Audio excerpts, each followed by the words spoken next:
Zagotavljanje dostopnosti in mobilnosti je ključnega pomena za ustvarjanje družbe, v kateri imajo vsi ljudje enake možnosti za celovito in neodvisno življenje. Zato je treba prilagoditi notranjost, zunanjost in okolico javnih zgradb ter odstraniti ovire, ki onemogočajo dostop. Treba je prilagoditi tudi javni in potniški promet ter ozaveščati o digitalni mobilnosti. Informacije o ovirah, parkirnih mestih, dostopnih poteh, pločnikih in zvočnih semaforjih ter druge prostorske podatke lahko najdete v brezplačnem javnem pregledovalniku, ki je na voljo vsem, ne samo ranljivim skupinam. Projekt Multimodalna mobilnost za osebe z različnimi oviranostmi poteka že 8. leto. Vključene so 4 ranljive skupine, gibalno ovirani, slepi in slabovidni, gluhi in naglušni in pa starejši. Pravzaprav smo zajeli že 79 občin, približno za 1,4 milijona prebivalcev, tako da zelo dobro vidimo v prostor, kako je ta urbani del dostopen.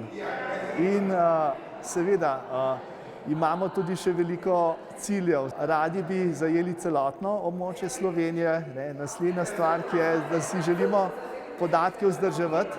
To pomeni, da gre za participativno vzdrževanje podatkov. Danes vse podatke zajemajo invalidi sami s pomočjo tablice in ko se zgodi kakšna sprememba na terenu, potem nam pošljejo sliko in mi popravimo v podatkovni bazi. Za gluhe in naglušne imamo zajete pravzaprav posebne označbe, ki so, potem pa imamo zanke posnete pravzaprav povsod, indukcijske zanke, kjer se te nahajajo, ker smo tudi s terena prejeli veliko opozoril in se učimo tudi sami, pa predvsem smo tudi dali podnapise pod vse filme, ki jih pravzaprav pripravljamo, tako da smo to delamo z roko v roki.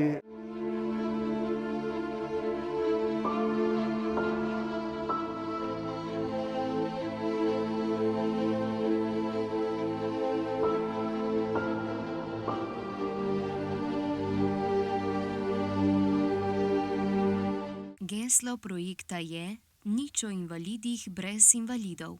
Zato so del projekta prevzele tudi invalidske organizacije. Predsednica Sveta za invalide Republike Slovenije Mateja Toman se je dotaknila tudi aktualne problematike. Dogodek o dostopnosti in mobilnosti je povezala s trenutno aktualno situacijo nezmožnosti podaljševanja vozniških izpitov za voznike invalide z gibalnimi oviranostmi. Posebej je poudarila, da invalidom mobilnost pomeni sredstvo, osnovni predpogoj, da lahko sodelujejo v družbi, se zaposlujejo, izobražujejo ter prispevajo.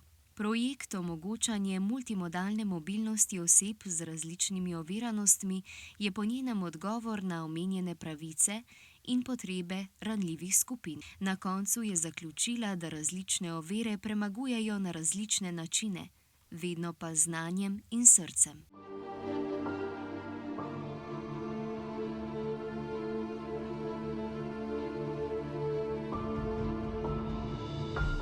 Dogodka se je udeležil tudi Gorazd Orešnik, predsednik Društva gluhih in naglušnih Ljubljana.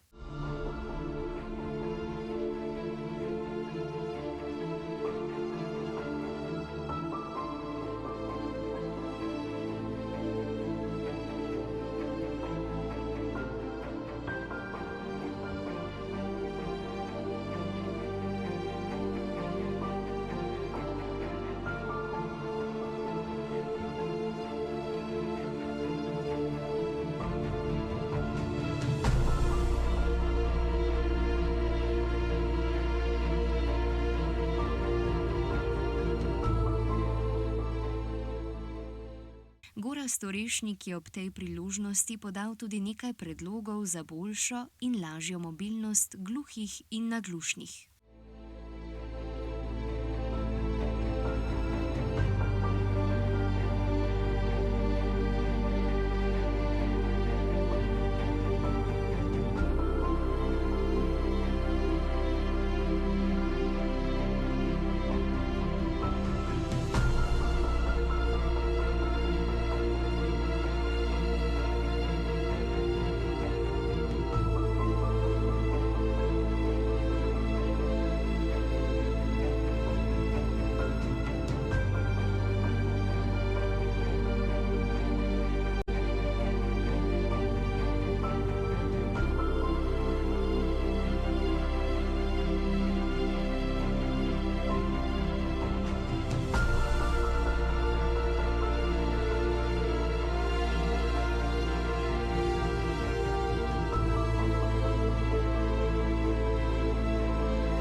Osebam z različnimi oviranostmi poti, posebej neznane, velikokrat predstavljajo težave zaradi nepredvidljivosti, ki se jim lahko zgodijo. Zaradi tega so prikrajšani za marsikatera zabavna, poslovna ali družinska potovanja. Projekt Omogočanje multimodalne mobilnosti oseb z različnimi oviranostmi s hitro dostopnimi informacijami je lahko v veliko pomoč pri pripravah na pot.